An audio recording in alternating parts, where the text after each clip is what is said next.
السلام علیکم ورحمۃ اللہ وبرکاتہ۔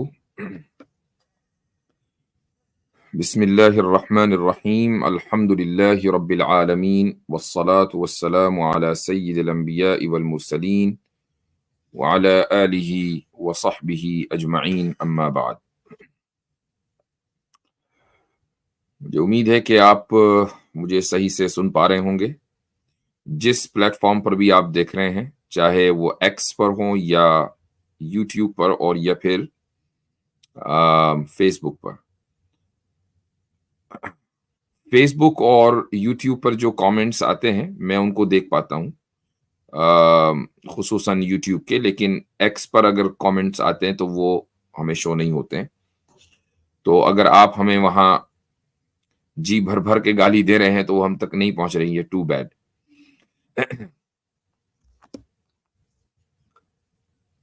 تو شروع کرتے ہیں انشاءاللہ۔ آج کا جو ہمارا ٹاپک ہے وہ بہت امپورٹنٹ ہے، اور ٹاپک ہے ہیومینٹی۔ اللہ تعالیٰ کا ارشاد ہے، انا خلقناکم من ذکر و انثی وجعلناکم شعوبا وقبائل، کہ ہم نے تمہیں ایک میل اور فیمیل سے پیدا کیا ہے، مذکر اور مؤنث سے پیدا کیا، مرد اور عورت سے پیدا کیا ہے، اور تم کو قوموں میں اور قبیلوں میں تقسیم کر دیا، اور اس کا مقصد یہ ہے تقسیم کرنے کا، لتعارفوا، تاکہ یہ قومیں اور قبیلے تمہاری آئیڈینٹی بنے۔ قرآن کریم کی اس آیت کو آپ نے بہت سی مرتبہ سنا ہوگا، اور آج اس موضوع کے اوپر کچھ تفصیلی گفتگو کریں گے۔ اتنے آپ ویڈیو کے شروع میں جہاں جہاں اس ویڈیو کو شیئر کرتے ہیں وہ بھی کر دیں۔ ہمارا جو دعویٰ ہے وہ یہ ہے کہ اسلام نے انسانیت کا جو درس دیا ہے وہ کسی دوسرے مذہب میں یا کسی دوسرے ازم میں، کسی دوسری آئیڈیالوجی میں نہیں پایا جاتا۔ یہ ہمارا دعویٰ ہے، اور اس دعوے کو آج انشاءاللہ ثابت کرنا ہے۔ آپ نے کچھ احمق لوگوں کو یہ سنا ہوگا کہتے ہوئے کہ انسانیت سب سے بڑا دھرم ہے، ٹھیک ہے، یا مثلا کچھ لوگ یہ کہتے ہیں کہ مذہب سے اوپر اٹھ کر انسانیت کی خدمت کی۔ یہ مذہب سے اوپر اٹھنے کا کیا مطلب ہے؟ اوپر اٹھ کے کہاں جائیں گے؟ مذہب سے اوپر آپ اٹھ ہی نہیں سکتے۔ مذہب سے جیسے ہی اوپر اٹھیں گے ایک دم گر جائیں گے، چونکہ مذہب سب سے اوپر ہے۔ اور مذہب کو ہم لوزلی، اس کا جو ترجمہ ہے، یہ دین کے لیے یا دھرم کے لیے ہم مذہب استعمال کرتے ہیں، ریلیجن کے لیے استعمال کرتے ہیں، ورنہ دھرم کو یہ لوگ کہتے ہیں ہندو کے، جی دھرم کی ڈیفینیشن آپ کو نہیں پتا وغیرہ وغیرہ، یہ سب ایک ہی ہے، وے آف لائف۔ تو جو لوگ یہ کہتے ہیں کہ انسانیت سب سے بڑا دھرم ہے، سب سے بڑا مذہب ہے، سب سے بڑا ریلیجن ہے، وہ بھی احمق ہے۔ اور جو یہ کہتے ہیں کہ مذہب سے اوپر اٹھ کر انسانیت کی خدمت کی جائے، وہ بھی احمق ہے۔ وجہ کیا ہے؟ وجہ یہ ہے کہ انسانیت کوئی مذہب نہیں ہے، انسانیت مذہب کا ایک پارٹ ہے، اور جو چیز کسی چیز کا پارٹ ہوتی ہے وہ اس سے اوپر نہیں ہو سکتی۔ مثال کے طور پر آپ کی گاڑی کا ٹائر، وہ آپ کی گاڑی کا ایک پارٹ ہے۔ اب آپ یہ کہیں کہ گاڑی سے اوپر اٹھ کر ٹائر پہ چلو، یہ کیسے پاسبل ہے؟ گاڑی سے اوپر اٹھ کر آپ ٹائر پہ چل ہی نہیں سکتے۔ ٹائر گاڑی میں لگے گا تو گاڑی چلے گی، آپ خالی ٹائر پہ نہیں چل پائیں گے۔ یا کوئی آدمی یہ کہے کہ نہیں، مجھے گاڑی سے کوئی مطلب نہیں، مجھے تو ٹائر کو چومنا ہے، کہ بھائی گاڑی سے کیوں مطلب نہیں؟ اصل تو گاڑی ہے، ٹائر تو اس گاڑی کا ایک حصہ ہے۔ تو جس طریقے سے ٹائر ایک گاڑی کا حصہ ہے اور امپورٹنٹ ہے، ایسے ہی انسانیت مذہب کا حصہ ہے۔ انسانیت مذہب سے اوپر نہیں ہو سکتی، جس طرح ٹائر گاڑی سے اوپر نہیں ہو سکتا۔ تو اب ایسے لوگوں سے جب آپ یہ پوچھتے ہیں کہ اچھا یہ بتاؤ کہ انسانیت کی ڈیفینیشن کیا ہے، انسانیت کہتے کسے ہو، تو یہ کہتے ہیں کہ جی انسانیت کا مطلب ہے ہم سب سے محبت کرتے ہیں، پیسفل، سب سے محبت۔ اور آپ ان سے فوراً یہ سوال داغیں، اچھا مجرم سے بھی محبت کرتے ہو کہ اس کو معاف کر دو؟ کہنے نہیں نہیں نہیں، مجرم سے محبت نہیں کر سکتے، مجرم کو اس کے جرم کی سزا دی جائے گی ورنہ تو جرم پھیل جائے گا. تو اس کا مطلب یہ ہے کہ آپ سب سے محبت نہیں کرتے، کچھ سے آپ نفرت بھی کرتے ہیں جنہوں نے جرم کیا ہے انسانیت کے خلاف، لوگوں کے خلاف، بچوں کے خلاف، آپ ان سے نفرت کرتے ہیں، یہ فطری چیز ہے. تو آپ سب سے محبت کر ہی نہیں سکتے. تو انسانیت کی یہ ڈیفینیشن کہ ہم سب سے محبت کرتے ہیں پاسبل نہیں ہے، یہ ٹوٹ جاتی ہے. جس چیز کنسسٹنسی ہو وہ چیز کبھی بھی کامیاب نہیں. ایک اور ڈیفینیشن ہے انسانیت کی کچھ لوگوں کے نزدیک، وہ یہ ہے کہ ہیومن کرائسس یا انسانی مصیبت اور برائی کا علاج، وہ برائی اور مصیبت جہاں بھی ہو ضروری ہے. یہ انسانیت ہے، یہ ہیومینٹی ہے. لیکن جب آپ ان سے پوچھیں کہ اوکے بات صحیح ہے کہ اگر کہیں برائی ہے، مصیبت ہے تو اس کا علاج ہونا چاہیے، لیکن سوال یہ کہ تم مصیبت اور برائی کس کو کہتے ہو؟ اب یہاں گاڑی پھنس جاتی ہے. اس لیے کہ ان لوگوں کے نزدیک برائی وہ ہے جو ان کے ورلڈ ویو کے مطابق برائی ہو. میں اس کو ایک مثال سے سمجھا دیتا ہوں، مثالوں سے بات سمجھنا بہت آسان ہوتا ہے.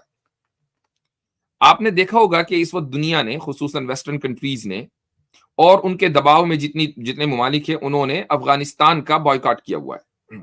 بائیکاٹ ان دا سینس کہ بھائی ہم آپ کو نہیں مانتے. کیوں نہیں مانتے؟ وجہ دیکھیں کتنی معقول ہے ان کے نزدیک. وجہ یہ ہے کہ بھائی آپ نے لبرل ایجوکیشن عورتوں کو نہیں دی، آپ وہ اس پر بلیو نہیں کرتے ہیں کہ لبرل ایجوکیشن عورتوں کو دی جائے. اب ان سے کوئی یہ پوچھے کہ بھائی لبرل ایجوکیشن کہاں سے آئی ہے؟ لبرل ایجوکیشن بنانے والی ویسٹرن کنٹریز ہیں.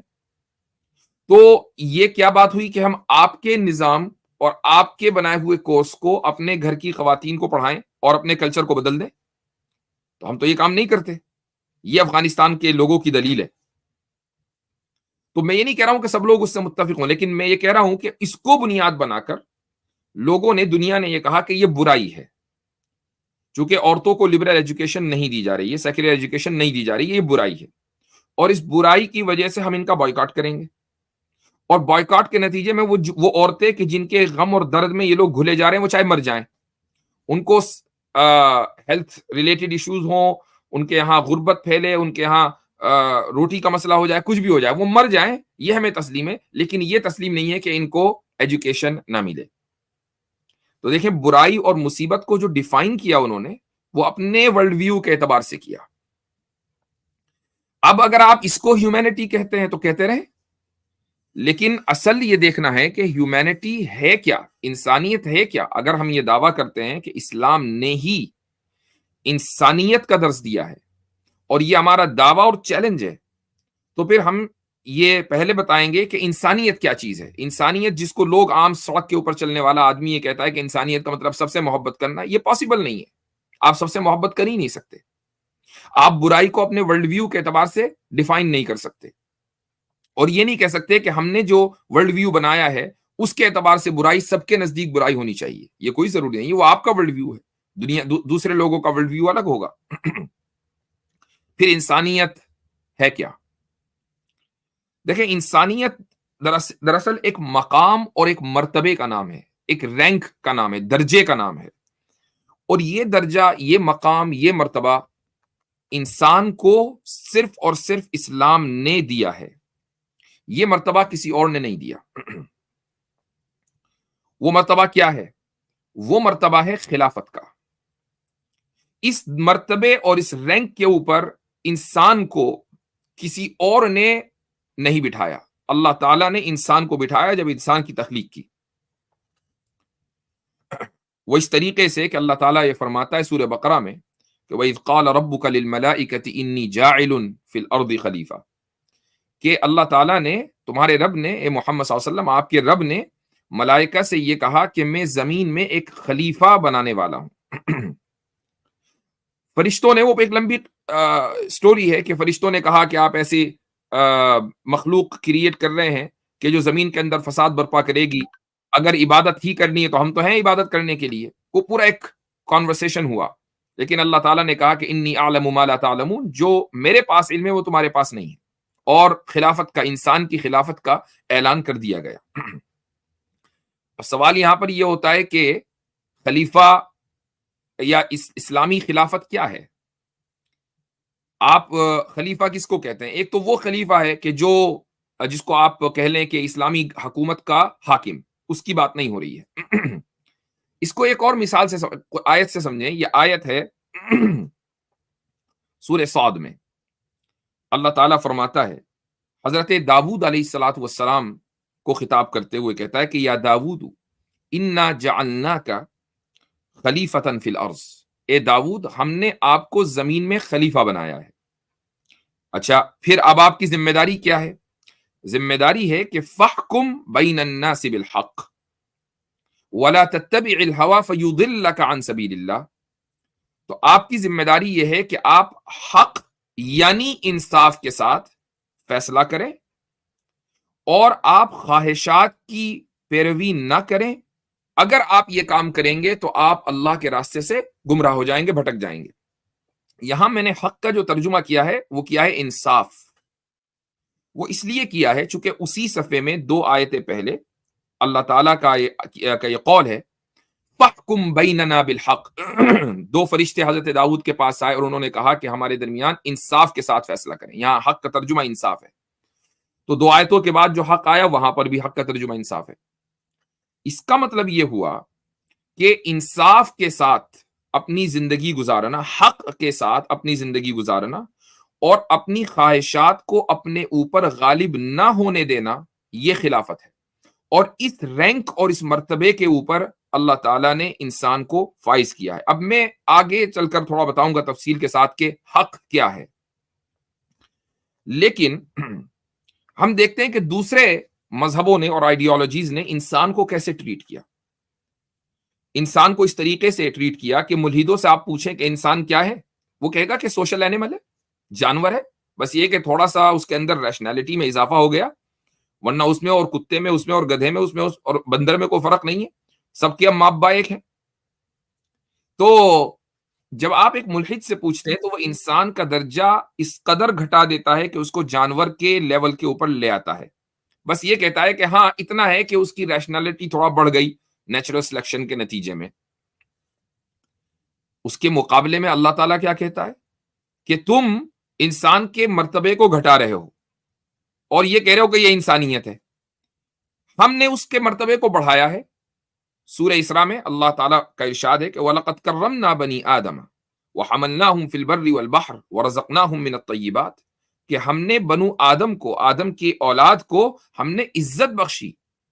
ملحد سے پوچھو تو وہ جانور بنا دیتا ہے، اللہ تعالیٰ سے پوچھے تو وہ انسان کو عزت دیتا ہے۔ ہم نے عزت بخشی اور ان کو اس لائق کیا کہ وہ زمین اور سمندروں میں سفر کریں، اور ان کو اچھی غذائیں دی، وَرَزَقْنَاهُمْ مِنَ الطَّيِّبَاتِ، اور بہت سی مخلوق کے اوپر اللہ تعالیٰ نے ان کو فضیلت دی ہے۔ یہ سٹیٹس ہے انسان کا قرآن کی نظر میں، اور ملحد اور لبرل کی نظر میں انسان کا سٹیٹس ہے کہ وہ جانور ہے۔ آپ عیسائی سے پوچھیں کہ بھائی انسانیت، انسان کا سٹیٹس کیا ہے؟ عیسائیت میں انسان کا سٹیٹس خلافت نہیں ہے، وہ خلیفت اللہ نہیں ہے۔ انسان کا سٹیٹس یہ ہے کہ ہر وہ بچہ جو اس دنیا میں پیدا ہوگا وہ اوریجنل سن یعنی اصلی گناہ کے ساتھ پیدا ہوگا، یعنی پیدا ہی گنہگار ہوا ہے، پیدا ہی گنہگار ہوا ہے۔ اب اس کو اس گناہ کو ختم کرنا ہے۔ یہ ایسا ہی ہے جیسا کہ دنیا کے اکثر ممالک میں، چونکہ ہم کیپٹلسٹ سسٹم کے جال میں پھنسے ہوئے ہیں۔ امریکہ کا میں آپ کے بتا دوں ڈیٹا کہ امریکہ میں اگر کوئی بچہ پیدا ہوتا ہے تو $1,00,000 کم سے کم اس کے اوپر قرض ہوتا ہے، یعنی وہ قرض دار ہی پیدا ہوا ہے۔ کیا مطلب ہے؟ اس لیے کہ امریکہ میں جتنی پاپولیشن ہے اس کے اوپر اگر اس پورے قرض کو ڈیوائیڈ کر دیا جائے تو ہر بچے کے اوپر 1,00,000 کا قرضہ ہے۔ یہی صورتحال انڈیا پاکستان میں ہوگی، وہاں $1,00,000 کا نہیں قرضہ ہوگا، $1,00,000 کا ہوگا، یا میں کہتا ہوں $1,00,00,000 کا ہوگا۔ قرضہ تو تمام ممالک کے اوپر ہے، چند ہی ممالک ہے دنیا میں کہ ان کے اوپر قرضہ نہیں ہے، ورنہ جیسے افغانستان ہے کوئی قرضہ نہیں ہے، بچہ پیدا ہوتا ہے قرض سے آزاد پیدا ہوتا ہے۔ تو اب آپ دیکھیں کہ جس طریقے سے آج کے دور میں ہر بچہ قرضدار پیدا ہوتا ہے، عیسائیت میں ہر بچہ گنہگار پیدا ہوتا ہے۔ اور یہ کون سا گناہ ہے؟ یہ وہ گناہ ہے ان کے مطابق جو حضرت آدم علیہ الصلاۃ والسلام نے کیا تھا، کہ جس کی وجہ سے ان کو جنت سے نکالا گیا۔ قرآن کیا کہتا ہے؟ قرآن نے ایک اصول دے دیا، وہ اصول یہ ہے کہ وَلَا تَزِرُ وَازِرَةٌ وِزْرَ أُخْرَىٰ، کہ ایک کا گناہ دوسرے کے سر نہیں مڑھا جائے گا. یہ نہیں ہوگا کہ گناہ کسی اور نے کیا اور بھگتے کوئی اور. تو اگر تھوڑی دیر کے لیے تسلیم کر لیں کہ حضرت آدم علیہ الصلوۃ والسلام نے گناہ کیا تو اس کی سزا سارے بچوں کو ملے، دنیا میں پیدا ہونے والے ہر بچے کو ملے چونکہ وہ آدم کی اولاد میں سے، یہ نہیں ہوگا. اگر وہ گناہ آدم کا ہے تو پھر آدم علیہ الصلوۃ والسلام سے ہی سوال ہوگا، وہ کسی اور سے سوال نہیں ہوگا. یہ ممکن نہیں ہے کہ آپ اپنے باپ دادا کے گناہ کو لے کر اپنے سر پر اس دنیا میں پیدا ہوں. پہلا پوائنٹ. دوسرا پوائنٹ، آدم علیہ الصلوۃ والسلام نے گناہ نہیں کیا. قرآن کریم نے سورہ طٰہٰ میں ایک جگہ ارشاد فرمایا ہے کہ وَلَمْ نَجِدْ لَهُ عَزْمًا، کہ آدم علیہ الصلوۃ والسلام سے بھول ہوئی تھی، انہوں نے جان بوجھ کر یہ نہیں کیا. اس کے باوجود بہرحال نبی تھے، بھول ہوئی، انبیاء سے بھول بھی نہیں ہونی چاہیے، تو انہوں نے توبہ کی، اللہ تعالیٰ نے معاف کر دیا. اللہ تعالیٰ تو انسان کو سب سے پہلے انسان کو معاف کر رہا ہے، لیکن عیسائی یہ کہتے ہیں کہ نہیں، وہ کوئی معافی نہیں ملی بلکہ ہم سارے گنہگار ہیں. تو انسانیت کا درجہ، انہوں نے انسان کا درجہ کس قدر نیچے گرا دیا کہ اللہ تعالیٰ عزت دیتا ہے اور عیسائیت انسان کو ذلیل بناتی ہے. یہ فرق. اس کے بعد آپ یہودیوں سے پوچھیں کہ بھائی یہ بتاؤ کہ تمہارے یہاں انسان کا درجہ کیا ہے؟ وہ یہ کہتے ہیں کہ انسان وہ جو بنو اسرائیل ہو، وہ اپنے علاوہ کسی دوسرے کو انسان مانتے ہی نہیں. یہودی ایک ریسسٹ ریلیجن ہے، آپ یہودیت میں کنورٹ نہیں کر سکتے آسانی کے ساتھ. ہاں، اگر آپ کی کسی انسان کی ماں یہودیہ ہے تو وہ بائی ڈیفالٹ یہودی ہے. قرآن کریم نے ان کے اس دعوے کو نقل کیا ہے، اور یہ دعویٰ کوئی نہیں کہ ہمیں صرف قرآن سے پتہ چلا ہے. آج ان کا بیہیویئر دیکھ لیں، ان کی کتابوں میں دیکھ لیں. کیا آپ نے دیکھا ہے کسی یہودی کو اپنے دین کی تبلیغ کرتے ہوئے؟ وہ چاہتے ہی نہیں کہ آپ ان کے دین میں آئیں. وہ نسل پرست اور ریسسٹ لوگ ہیں. قرآن کریم نے ارشاد فرمایا ہے کہ وقالت اليہود والنصارى نحن ابناء اللہ واحباؤہ. یہود اور بعض کرسچنز کا یہ کہنا ہے کہ ہم اللہ کے بیٹے ہیں، ہم اللہ کے محبوب ہیں، تم نہیں ہو. اللہ ہم سے محبت کرتا ہے، تم سے نہیں کرتا. تو اللہ تعالیٰ فرماتا ہے کہ محمد آپ کہہ دیجئے قل فلم یعذبکم بذنوبکم، کہ اگر یہی بات ہے تو پھر خدا تمہیں تمہارے گناہوں کی سزا کیوں دیتا ہے اگر تم اتنے ہی محبوب ہو خدا کے. دوسری بات، بل انتم بشر ممن خلق، تم انسان ہو. یہ دعویٰ چھوڑ دو کہ تم خدا کے سب سے محبوب بندے ہو. تم انسان ہو، جیسے سارے انسان ہیں ایسے ہی تم بھی ہو. تو دیکھیے قرآن نے یہودیوں کو کوئی اسپیشل اسٹیٹس نہیں دیا، عیسائیوں کو کوئی اسپیشل اسٹیٹس نہیں دیا، مسلمانوں کو کوئی اسپیشل اسٹیٹس نہیں دیا محض اس لیے کہ آپ ایک مسلمان فیملی میں پیدا ہو گئے اس لیے خدا آپ سے محبت کرے گا. نہیں، یہ کوئی ضروری نہیں ہے. تمام کے تمام لوگ بشر ہونے میں، انسان ہونے میں برابر ہیں. کسی کا نسل کے اعتبار سے، ریس کے اعتبار سے کوئی اسٹیٹس نہیں ہے. آپ ہندوؤں سے پوچھیں تو کیا ہی کہنے. اگر آپ ہندوؤں سے پوچھیں کہ بھئی ذرا انسانیت کہ آپ کے یہاں کیسے کام کرتی ہے وہ بتائیں، تو وہ کہیں گے کہ انسانیت کو ہم نے 4 حصوں میں ڈیوائیڈ کر دیا ہے. اور وہ 4 حصے کیا ہیں جی؟ برہمن ہے، چھتریہ ہے، ویشیہ ہے، شودر ہے. خدا کی بات اور خدا کا کام کرنے کا حق کس کو ہے؟ برہمن کو، اس کے علاوہ کسی کو نہیں ہے. تو آپ دنیا میں جتنے بھی دھرم اور مذاہب ہیں اس میں دیکھ لیں کہ انسانیت کے درجے کو، یا آئیڈیالوجیز ہیں، ملحد ہیں، ان کے یہاں دیکھ لیں، انہوں نے انسانیت کے درجے کو نیچے کر دیا ہے یا انسان کو تقسیم کر دیا ہے. اسلام نے انسان کو اس درجے پر پہنچایا ہے جس درجے کو ہم انسانیت کہتے ہیں، اور وہ درجے کا نام کیا ہے؟ وہ اس درجے کا نام ہے خلافت، کہ وہ خلیفۃ اللہ فی الارض ہے. اور اس کا کام یہ ہے کہ وہ اللہ تعالیٰ کی اس بنائی ہوئی زمین میں اللہ تعالیٰ کے نظام کو نافذ کرے، اللہ تعالیٰ کے بنائے ہوئے قانون کے مطابق اپنی زندگی گزارے. یہ حق ہے. میں نے ابھی شروع میں بتایا تھا کہ خلافت کس کو کہتے ہیں؟ خلافت کہتے ہیں کہ حق کے ساتھ، انصاف کے ساتھ فیصلہ کرنا اور خواہشات کی پیروی نہ کرنا، خواہشات کو اپنے اوپر غالب نہ آنے دینا، یہ خلافت ہے. اب یہاں سوال یہ ہوتا ہے کہ کیا یہ کام صرف حکومت ہی کرے گی؟ نہیں، یہ کوئی ضروری نہیں ہے کہ اگر کسی ملک کا پریزیڈنٹ ہے تو بس وہی خلیفہ ہوگا. نہیں، ہر انسان خلیفہ ہو سکتا ہے. کوئی بھی انسان ہو دنیا میں وہ خدا کا خلیفہ ہو سکتا ہے. وہ کیسے ہوگا؟ اس کے لیے دو کام کرنے ہیں. پہلا کام تو یہ کرنا ہے کہ خدا کا حق ادا کرے، اور دوسرا کام یہ کرنا ہے کہ انسان کا حق ادا کرے. خدا کا حق ایک ہے، اور اس کے پھر بہت سے، یہ ایک اسپیکٹرم ہے. وہ حق یہ ہے کہ خدا کی عبادت کی جائے جیسا کہ اس کی عبادت کی جانی چاہیے. خدا کو کمپلیٹ اور پرفیکٹ سمجھے، خدا کو انکمپلیٹ نہ سمجھے، خدا کو اپنے جیسا نہ سمجھے، اپنے جیسوں کو خدا جیسا نہ سمجھے، وغیرہ وغیرہ. عبادت اگر کرنی ہے تو صرف خدا کی کرنی ہے، یہ خدا کا حق ہے. That's all. خدا کو اس سے زیادہ کوئی مطالبہ نہیں ہے انسان سے. اور ساتھ میں یہ بھی کہ اس عبادت کا بینیفیشری خدا نہیں ہے، عبادت کا بینیفیشری وہ خود انسان ہے. ایسا نہیں ہے کہ اس عبادت کا فائدہ کچھ اللہ تعالیٰ کو مل رہا ہے. تو خدا کا حق تو یہ ہے. اور انسان کا حق کیا ہے؟ انسان کے بہت سارے حقوق ہیں. میں دو تین چیزیں آپ کے سامنے رکھوں گا کہ ایک آدمی اگر ان حقوق کو، اپنے جو فیلو ہیومن بینگ ہیں ان کے حقوق کو ادا کرتا رہے تو وہ خلافت کے مرتبے پر فائز ہے، سب سے پہلا.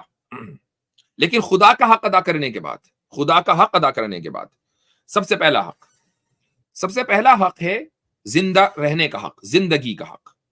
اب آپ یہ کہیں کہ یہ کون سی نئی بات ہے؟ یونائٹڈ نیشن نے بھی رائٹ ٹو لیو کے اوپر پوری دنیا کو ایگری کرایا ہوا ہے. ہر ملک نے سائن کیا ہوا ہے یونائٹڈ نیشن کے چارٹر پر، اور اس میں جو پہلا جو رائٹ ہے انسان کا، ہیومن رائٹس میں، وہ جو پہلا رائٹ ہے وہ ہے رائٹ ٹو لیو. تو آپ نے کون سا کمال کر دیا؟ تو جی کمال یہ ہے کہ ہم نے یہ کام 1400 سال پہلے کیا تھا، آپ کر رہے ہیں 50 سال پہلے. یہ کمال ہے. اور رائٹ ٹو لیو کس طریقے سے؟ جس زمانے میں انسانی جان کی کوئی قیمت نہیں تھی، اس زمانے میں یہ کہنا کہ انسانی جان اتنی ویلیوبل ہے کہ ایک جان کو قتل کرنا پوری انسانیت کو قتل کرنے کے برابر ہے، یہ کوئی معمولی واقعہ نہیں ہے. آج آپ کو یہ معمولی واقعہ لگ رہا ہے کیونکہ اس کو ٹائم گزر گیا، لیکن یہ کوئی معمولی واقعہ نہیں تھا. اللہ تعالیٰ کا ارشاد ہے کہ من قتل نفسا بغیر نفس او فساد فی الارض فکأنما قتل الناس جميعا، کہ جس نے کسی ایک شخص کو، ایک نفس کو قتل کیا، کسی ایک نفس کو، یہ نہیں کہا جا رہا کسی ایک مسلمان کو قتل کیا، کسی ایک نفس کو قتل کیا، بلا وجہ قتل کیا.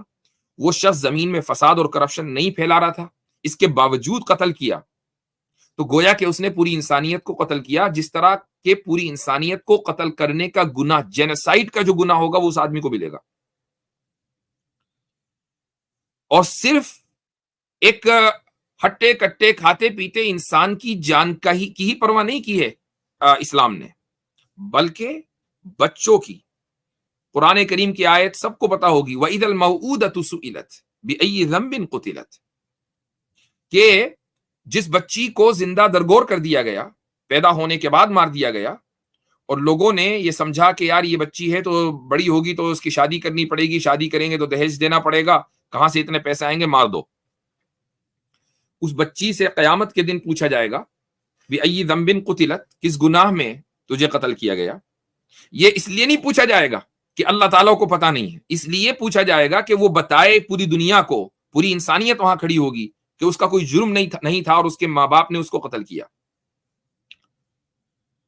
اسی طریقے سے وہ بچے جو بہت سے والدین اپنے بچوں کو بھوک مری کے مارے قتل کر دیتے ہیں، یا اس دنیا میں آنے ہی نہیں دیتے، ابورشن کرا لیتے ہیں. اللہ تعالیٰ کا ارشاد ہے کہ وَلَا تَقْتُلُوا أَوْلَادَكُمْ خَشْيَةَ إِمْلَاقٍ، کہ بھوک مری کے ڈر سے اپنے بچوں کو قتل نہ کرو. یہ بچے کون ہیں؟ چاہے وہ پیدا ہو گئے ہوں، دنیا میں آ گئے ہوں، یا ابھی پیٹ میں ہوں. اور ایک خاتون اب اس کا اپنی یعنی ابورشن کرا لے، پریگننسی ختم کر دے، تو وہ قرآن کا وائلیٹ کر رہی ہے. یہ انسانی جان کی اہمیت ہے کہ ابھی وہ جان اس دنیا میں نہیں آئی ہے، لیکن اس کا حق اس دنیا کے اندر پہلے سے موجود ہے. والدین کے اوپر یہ حق ہے کہ اس کو اس دنیا میں وہ آنے دیں، اللہ یہ کہ کوئی ہیلتھ ریلیٹڈ ایشو ہو، وہ ایک ایکسیپشنز ہیں، وہ ایک الگ مسئلہ ہے. تو یہ ہے انسانی جان کی ویلیو. دوسرا حق، حقوق بہت سارے ہیں، سارے بتاؤں گا تو میری رات ہو جائے گی، آپ کی صبح ہو جائے گی. دوسرا جو حق ہے، جو یونائٹڈ نیشن نے نہیں دیا، جو کسی یورپین یونین نے نہیں دیا، جو کوئی گورنمنٹ نہیں دیتی ہے، اور جو کوئی مذہب نہیں دیتا ہے، وہ ہے حق کرامت. خصوصاً جو ماڈرن آئیڈیالوجیز ہیں وہ نہیں دیتی ہیں. جو دوسرے مذاہب ہیں وہ ادھر ادھر تھوڑا بہت بات کرتے ہیں، لیکن جس مضبوطی کے ساتھ اور ایک سسٹم بنا کر اسلام نے اس کانسیپٹ کو پیش کیا ہے، وہ کہیں اور نہیں ملے گا. وہ ہے حق کرامت. حق کرامت کا کیا مطلب ہے؟ یعنی انسان کی عزت اور اس کے معزز ہونے کا حق.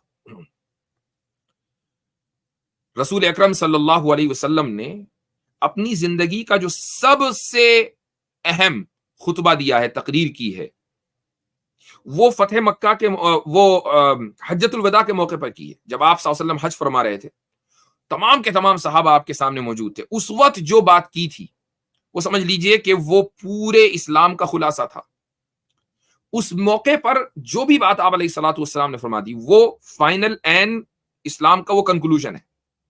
ہو سکتا ہے کہ اس سے پہلے کچھ کہا ہو تو وہ منسوخ بھی ہو سکتا تھا، لیکن یہاں منسوخ ہونے کا کوئی مطلب نہیں ہے. اس کے 2-1 مہینے کے بعد آپ صلی اللہ علیہ وسلم کی وفات ہو گئی. آپ علیہ الصلوۃ والسلام نے کیا فرمایا تھا اس موقع پر؟ فرمایا تھا ان دماءکم واموالکم واعراضکم بینکم حرام کحرمت یومکم ھذا وبلدکم ھذا، کہ تمہارے خون آپس میں، تمہارے مال آپس میں، اور تمہاری عزتیں اسی طریقے سے مقدس ہیں جیسا کہ یہ دن مقدس ہے اور یہ شہر مقدس ہے. کس شہر میں آپ علیہ الصلوۃ والسلام کھڑے تھے؟ آپ علیہ الصلوۃ والسلام مکہ مکرمہ میں کھڑے تھے. کسی بھی مسلمان سے پوچھا جائے کہ اس مکہ مکرمہ کی، اس شہر کی کتنی اہمیت ہے ایک مسلمان کے نزدیک، کوئی آدمی جب پہلی مرتبہ مکہ میں جاتا ہے تو وہ تو مکہ کی بارڈر کے اوپر ہی پہنچ کر ہی اپنے جذبات کھو دیتا ہے. یہ اس کے نزدیک اہمیت ہے. اور آپ علیہ الصلوۃ والسلام یہ فرما رہے ہیں کہ جس طرح اس شہر کی اہمیت ہے، ایسے ہی ہر ایک آدمی کی عزت کی اہمیت ہے. جس طریقے سے اس دن کی، وہ کون سا دن تھا؟ وہ حج کا دن تھا. اور حج کے دن کی کتنی اہمیت ہے؟ آپ علیہ الصلوۃ والسلام فرما رہے ہیں کہ جو اہمیت اس دن کی ہے وہ تمہاری عزتوں کی ہے. تو اس طریقے سے اللہ سبحانہ و تعالیٰ نے رسول اکرم صلی اللہ علیہ وسلم کے ذریعے اور ڈائریکٹلی قرآن میں انسان کو مکرم بنایا، معزز بنایا. دوسرے مذہبوں نے اور آئیڈیالوجیز نے اس کو ذلیل کیا، اس کو اس کے اسٹیٹس سے گرایا. اسی طریقے سے ایسا نہیں، قرآن کریم میں نے کل بھی اس کا حوالہ دیا تھا، انسان دوسرے کی عزت سے کب کھیلتا ہے؟ مثلا وہ اس کا مذاق اڑاتا ہے. اللہ تعالیٰ نے فرمایا کہ لا يسخر قوم من قوم عسى ان يكونوا خيرا منهم. ایک دوسرے کا مذاق نہ اڑاؤ، ہو سکتا ہے کہ جس کا تم مذاق اڑا رہے ہو تم سے بہتر ہو. آپ کسی دوسرے کی عزت سے اس طریقے سے کھیلتے ہیں کہ اس کا کوئی نام رکھ دیتے ہیں جس سے لوگ اس کا نام سن کر ہنسیں. اللہ نے فرمایا ولا تنابزوا بالالقاب، ایک دوسرے کو اس طرح کے ناموں سے نہ پکارو. غیبت کیوں حرام ہے؟ اس لیے کہ جس طرح آپ جیسے ہی آپ کسی کی غیبت کریں گے تو آپ نے دوسرے کی بے عزتی کی، اس کی عزت کے اوپر آپ نے حملہ کیا. غیبت کا مطلب یہ ہے. اور غیبت وہ ہوتی ہے جو سچی ہو.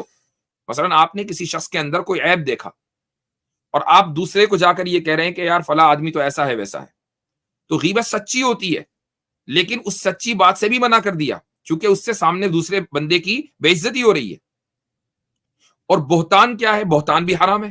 جس طرح غیبت حرام ہے، بہتان بھی حرام ہے. بہتان یہ ہے کہ ایک عیب فلاں آدمی میں نہیں ہے اور آپ وہ بتا رہے ہیں کہ نہیں فلاں آدمی ایسا ہے اور ویسا ہے، یہ بھی حرام ہے. تو غیبت حرام اس لیے کہ ایک سامنے والے کی عزت کا سوال ہے. بہتان حرام چونکہ سامنے والے کی عزت کا سوال ہے. تو چغلی حرام کہ سامنے والی کی عزت کا سوال ہے. اور یہ عزت انسان کی صرف دنیا میں زندہ رہتے وقت نہیں ہے، مرنے کے بعد بھی کرنی ہے.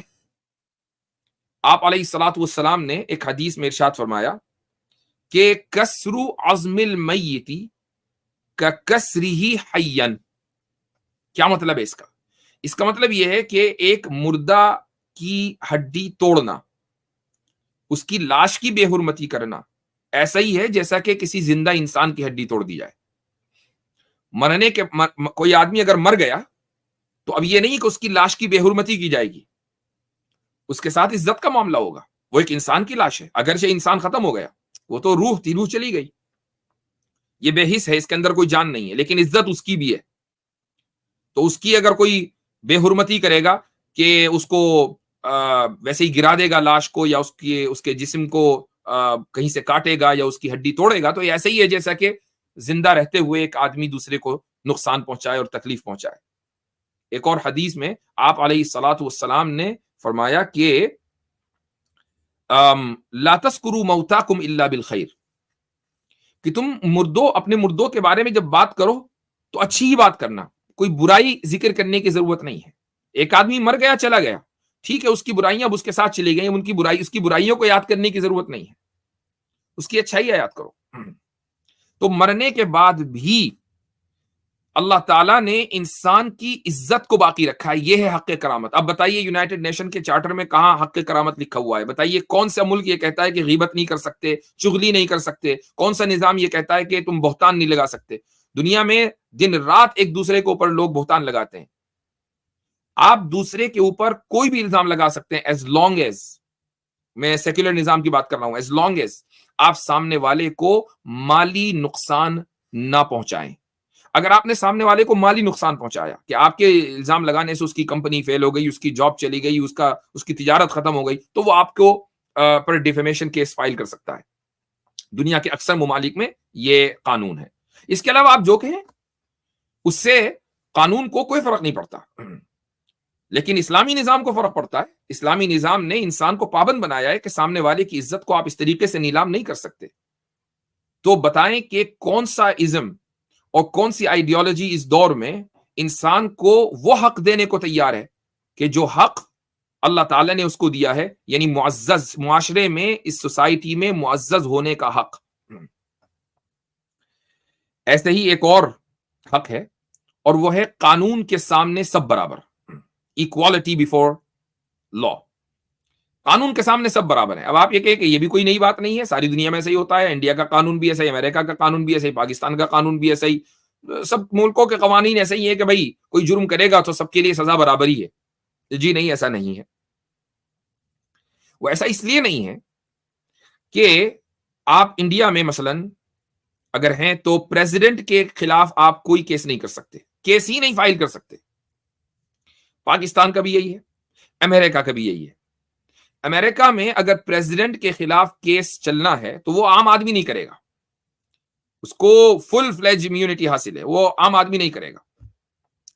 وہ امریکہ میں جو کانگریس ہے، یعنی جس کو ہم پارلیمنٹ بولتے ہیں، وہاں پر امپیچمنٹ ہوگا۔ یو ایس کی ہسٹری میں شاید 47-48 پریزیڈنٹ آ گئے، اس میں ایک ہی پریزیڈنٹ غالباً اس کے خلاف امپیچمنٹ کو سکسیس ملی ہے شاید، اور شاید ہو سکتا ہے کہ ایک کو بھی نہ ملی ہو۔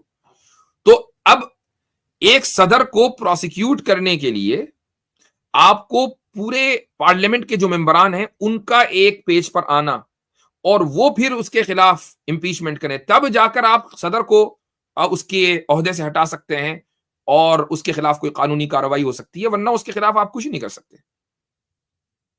بلکہ صدر کو یہ اختیار ہے دنیا کے اکثر ممالک میں کہ ایک سزا یافتہ مجرم کو اس کے جرم سے وہ معاف کر دے۔ کتنی مرتبہ ایسا ہوتا ہے کہ پھانسی کی سزا جن لوگوں کو ہو جاتی ہے انڈیا، پاکستان اور بہت سے کامن ویلتھ کنٹریز میں، یہاں تک کہ سپریم کورٹ نے بھی پھانسی کی سزا کے اوپر سائن کر دی ہے، تو آخر میں بات کہاں جاتی ہے؟ صدر کے ٹیبل کے اوپر، کہ صدر معاف کرے گا تو ہو سکتا ہے کہ معافی مل جائے۔ تو یہ صدر کو معاف کرنے کا اختیار کیوں ہے؟ صدر بھی تو ایسا ہی انسان ہے جیسے ہم ہیں، ہم جیسے ایک انسان کو، ایک مجرم کو معاف کرنے کا حق کیوں ہے؟ جی وہ ریاست کا سربراہ ہے، وہ حکومت کا سربراہ ہے، تو سربراہ حکومت کا جو اسٹیٹس ہے وہ الگ ہوگا۔ اسلامی نظام میں ایسا نہیں ہے، خلیفہ کو یہ اختیار نہیں ہے۔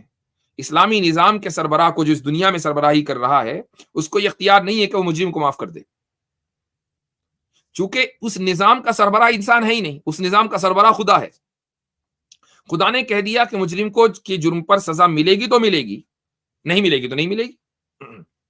میں ایک حدیث جو آپ لوگوں نے کئی مرتبہ سنی ہوگی، ایک مشہور حدیث ہے، آپ صلی اللہ علیہ وسلم کے ایک بہت محبوب صحابی رسول اکرم علیہ الصلوۃ والسلام کی خدمت میں حاضر ہوئے سفارش لے کر۔ ہوا یہ تھا کہ مدینے کی کسی خاتون نے، جو ایک ایسے قبیلے سے آتی تھی کہ جس قبیلے کو لوگ عزت کی نگاہ سے دیکھتے تھے، تو اس خاتون نے کہیں چوری کر لی۔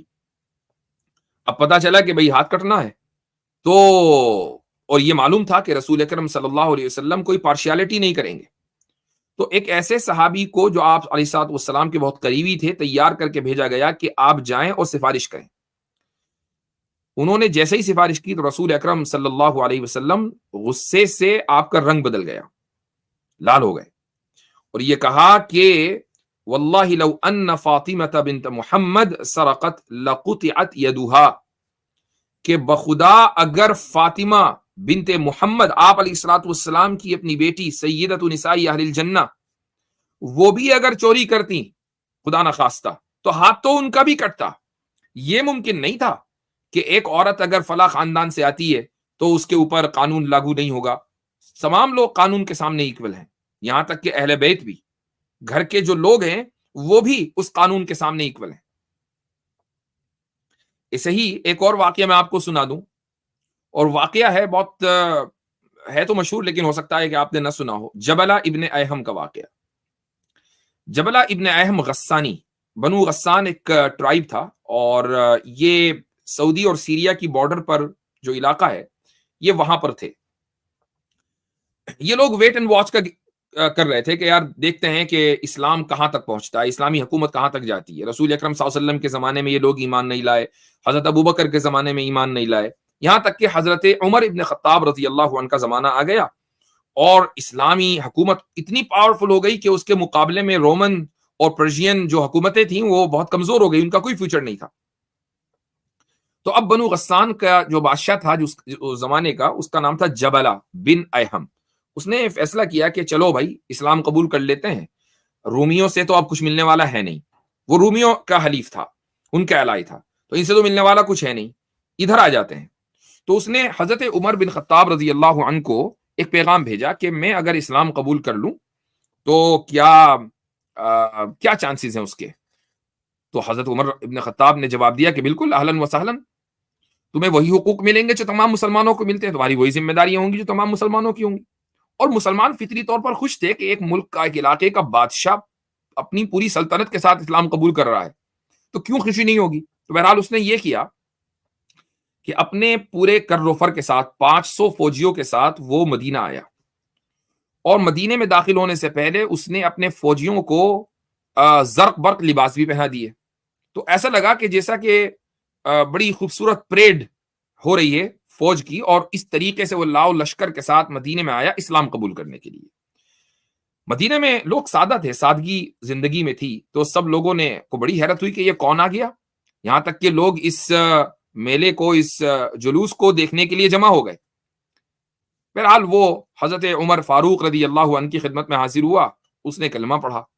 چونکہ نیا نیا مسلمان تھا تو ہو سکتا ہے کہ حضرت عمر رضی اللہ عنہ نے اس کی اس حرکت پر اس کو کوئی تنبیہ نہ کی ہو.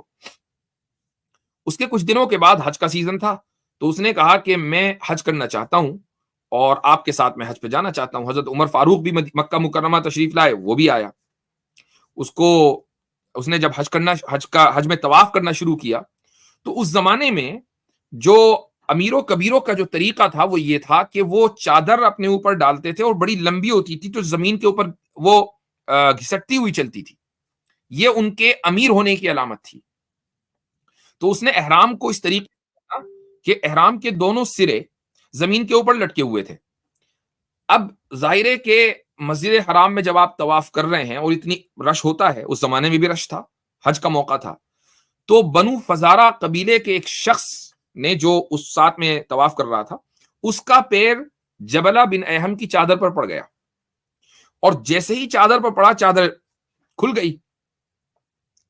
تو جبلہ بن ایہم جو اتنے کر و فر کے ساتھ مدینے آیا تھا اور بڑے سینہ تان کر طواف کر رہا تھا, اور یہ سمجھ رہا تھا کہ میرا بڑا اسپیشل اسٹیٹس ہے, میں نے کوئی مسلمانوں پر احسان کیا اسلام قبول کر کے, تو اس نے اس شخص کو مطاف میں ہی, یعنی طواف کرتے ہی اس کو مارا اس کے چہرے پر, کہ اس کی ناک سے خون بہنے لگا. ہوا یہ کہ بنو فزارہ کا ایک شخص حضرت عمر کے پاس پہنچ گیا کہ حضرت عمر, مجھے امیر المومنین, مجھے انصاف چاہیے, مجھے اس نے بڑی مجلس میں سب کے سامنے مارا ہے. تو حضرت عمر رضی اللہ عنہ نے ایک آدمی بھیجا جبلہ کے پاس کہ یہ واقعہ ہوا ہے.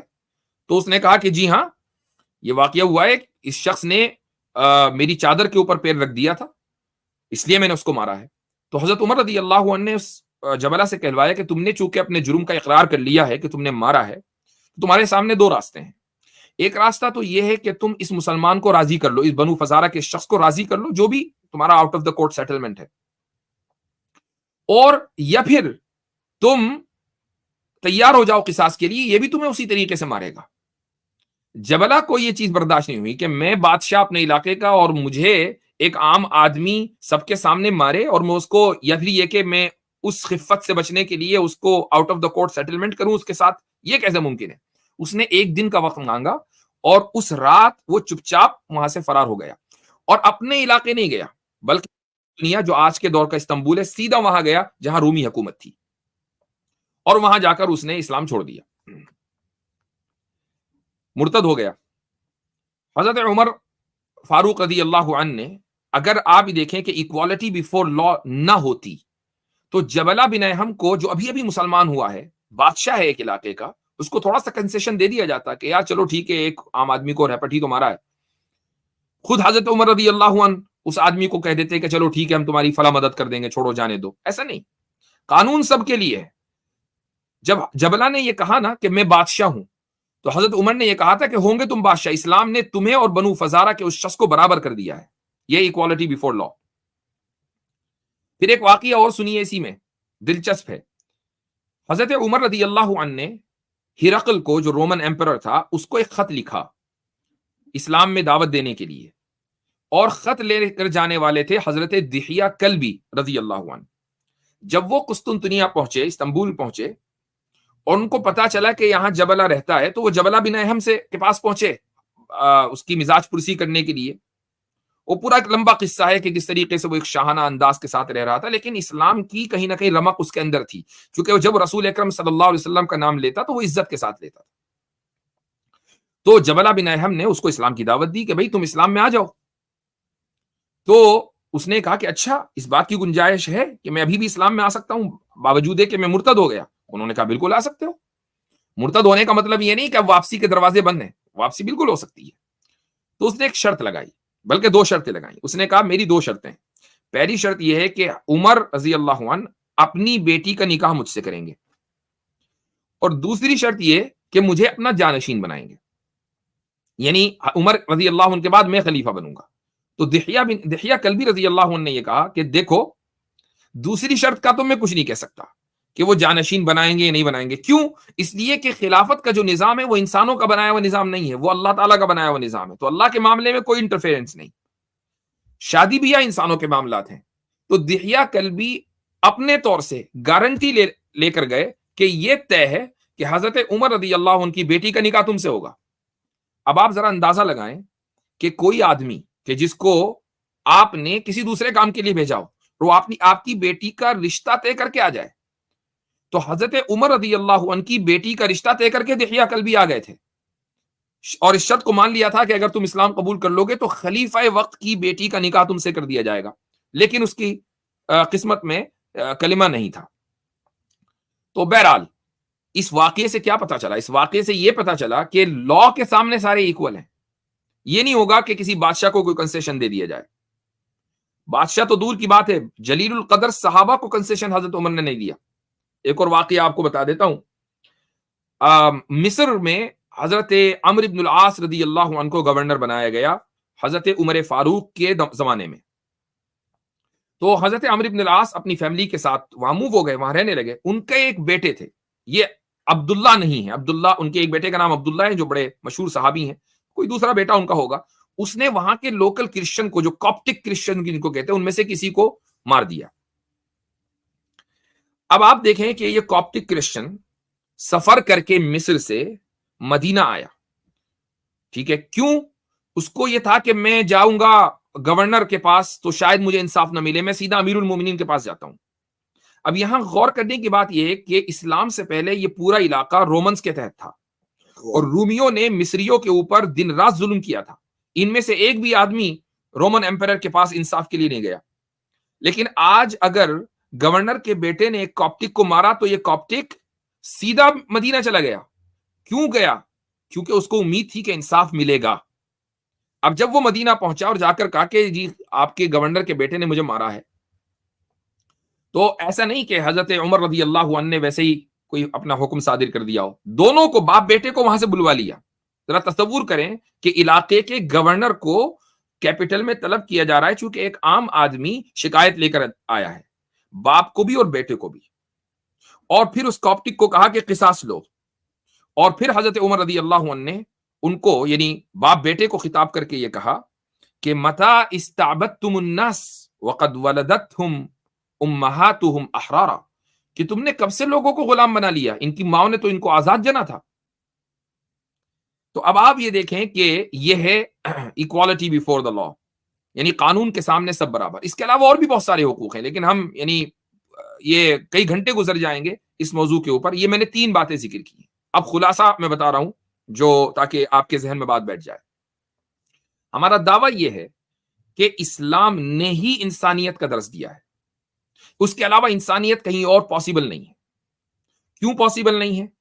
عیسائیوں نے کہا کہ انسان گنہگار پیدا ہوتا ہے، ملحدوں نے کہا کہ انسان جانور ہے، یہودیوں نے کہا کہ انسان صرف ہم ہیں، ہندوؤں نے کہا کہ انسان صرف برہمن ہے، باقی لوگوں کو کوئی یعنی جو ان کی ڈیوٹی ہے بس وہی کرتے رہے. انہوں نے جو شودر ہے ان کو انسان کے درجے سے نیچا درجہ دیا ہے. اور یہ تو آریہ سماجی ابھی پیدا ہوئے 150 انہوں نے یہ کہا کہ نہیں نہیں نہیں، یہ الگ الگ ذاتیں نہیں ہیں، یہ تو یہ ہے کہ آپ برہمن بھی بن سکتے ہیں، آپ اگر علم حاصل کر لیں گے تو برہمن ہوں گے، آپ اگر بہادر بن جائیں گے تو آپ چھتری ہوں گے، وغیرہ وغیرہ. یہ سب تو ڈرامے بازی ابھی 150 سال کی ہے، ورنہ اصل ہندوازم میں تو ذات پات کا نظام ہے. اسلام نے انسان کو انسانیت دی، اور وہ انسانیت کیا ہے کہ اس کو خلافت عطا کی کہ وہ زمین میں اللہ کی بنائی ہوئی زمین میں اللہ کے نظام کو چلانے والا ہے. اتنی بڑی ذمہ داری انسان کو دی ہے اور اس کو عزت اور شرافت دی ہے انسانیت. اور خلافت کا مطلب کیا ہے؟ خلافت کا مطلب یہ ہے کہ انصاف کے ساتھ، حق کے ساتھ نظام چلانا. وہ چاہے آپ اپنی فیملی کا نظام چلائیں، اپنی سوسائٹی کا نظام چلائیں، یا آپ اپنے ملک کا نظام چلائیں، آپ اپنے اوپر اپنے جسم کا نظام چلائیں، انصاف کے ساتھ چلائیں. اور وہ انصاف کس طریقے سے ہوگا؟ خدا کا حق ادا کریں اور بندوں کا حق ادا کریں. بندوں کے حقوق بہت سارے ہیں، ان میں سے میں نے 3 آپ کے سامنے ذکر کیے ہیں. ایک ہے زندہ رہنے کا حق، یہاں تک کہ ابورشن بھی جائز نہیں ہے عام حالات میں. اسی طریقے سے سامنے والے کی عزت کا حق. اور تیسری چیز کیا ہے کہ قانون کے سامنے سب برابر. یہ ہے انصاف، مساوات، برابری. آپ ایک عام ہندو بھی جانتا ہے اس چیز کو، جن کے یہاں یہ ذات پات کا اس طرح بری طریقے سے ایک نظام پایا جاتا ہے. ایک عام ہندو بھی جانتا ہے کہ کسی بھی مسجد میں جا کے چلے جائیں، عام سے عام آدمی امامت کر سکتا ہے، اس کو حق ہے. ہاں یہ ضرور ہے کہ اگر مسجد کا امام موجود ہے تو آبویسلی اس کا رائٹ ہے، لیکن اگر کہیں جماعت ہو رہی ہے اور کوئی عام آدمی ہے بالکل. کتنی مرتبہ آپ نے اس طرح کی تصویریں دیکھی ہوں گی جو سعودی عرب سے آتی ہیں یا عرب ممالک سے آتی ہیں کہ ایک آدمی کلینر، سویپر، جس کا کام ہے جھاڑو لگانا، اس نے امامت شروع کر دی. پیچھے بڑے بڑے شیخ کھڑے ہیں لمبے لمبے رومال اور جبے قبے پہن کر، وہ سب اس کے پیچھے کھڑے ہیں. اور ایک عام آدمی کلینر، سویپر، جو فائنینشل اسٹیٹس جس کا بہت کم ہے اور جو وہاں کام کرنے کے لیے گیا ہے، وہ امامت کر رہا ہے. تو اب آپ اندازہ لگائیں کہ اسلام نے انسانیت کا درس کس طریقے سے دیا ہے اور انسان کو کس طریقے سے انسانیت کے مرتبے پر فائز کیا ہے کہ انسانیت اور خلافت کو ایکول کر دیا. اور دوسری آئیڈیالوجیز اور مذاہب نے انسان کو انسانیت کے اس مرتبے سے گرایا. تو ہمارا یہ دعویٰ کہ اسلام ہی انسانیت کا درس دیتا ہے، یہ دعویٰ حرف بحرف صحیح ہے. اب اگر کوئی یہ کہتا ہے کہ میں مذہب سے اوپر اٹھ کر انسانیت کی بات کرتا ہوں، تو مذہب سے اوپر اٹھ کر آپ انسانیت کی بات نہیں کر سکتے، چونکہ انسانیت مذہب کا جز ہے. میں نے شروع میں مثال دی تھی کہ جس طریقے سے آپ گاڑی کے بغیر ٹائر سے انجوائے نہیں کر سکتے، ٹائر سے سفر نہیں کر سکتے، گاڑی چاہیے ہی چاہیے، ایسے ہی انسانیت کے لیے اسلام چاہیے ہی چاہیے. اس کے بغیر انسانیت کا کوئی تصور نہیں ہے. یہ دراصل وہ تیسری کوالٹی ہے. ہم نے پہلی کوالٹی ذکر کی تھی پہلے دن ربانیت، دوسرے دن نوبل کوالٹیز، اور تیسرے دن آج کے دن انسانیت. یہ 3 چیزیں ایسی ہیں کہ جس پرفیکشن اور پریسیجن کے ساتھ اسلام نے پیش کی ہے وہ کسی دوسری آئیڈیالوجی میں آپ کو ہرگز نہیں ملے گی. تو یہ آج کا درس کا خلاصہ ہے. آخر میں صرف اتنا کہنا چاہوں گا کہ جو لوگ یہ کہتے ہیں نا کہ جی انسانیت سب سے بڑا دھرم ہے، میں نے شروع میں بھی مثال دی تھی، کچھ لوگ بعد میں جڑے ہیں تو میں دوبارہ مثال دے رہا ہوں. یہ ایسا ہی ہے کہ جو یہ کہتے ہیں کہ مجھے ٹائر سے لگاؤ ہے، گاڑی سے لگاؤ نہیں ہے. انسانیت دھرم ہو ہی نہیں سکتا. انسانیت دھرم کا جز ہے، اس کا حصہ ہے، جیسے ٹائر گاڑی کا حصہ ہے. تو انسانیت کوئی دھرم نہیں ہے. انسانیت مقام اور مرتبے کا نام ہے جو اسلام نے انسان کو دیا ہے. اور جو لوگ یہ کہتے ہیں کہ مذہب سے اوپر اٹھ کر، آپ جیسے مذہب سے اوپر اٹھیں گے ایک دم گر جائیں گے، اس سے اوپر اٹھ ہی نہیں سکتے. سب سے اونچی چیز مذہب ہے. تو جو کانسیپٹ برابری کا اسلام نے دیا وہ کہاں پایا جاتا ہے؟ اب آپ دیکھیں، ایک بات ذہن میں آئی، پھر اس کے بعد انشاءاللہ ختم کریں گے.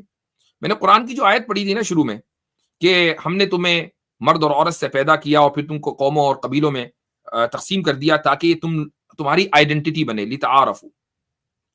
اب ہمارا قبیلہ اور ہماری قوم ہماری صرف آئیڈینٹی ہے. آئیڈینٹی کسی انسان کا فخر نہیں ہوتا. اپنی آئیڈینٹی کے اوپر فخر کرنے کی اجازت نہیں ہے.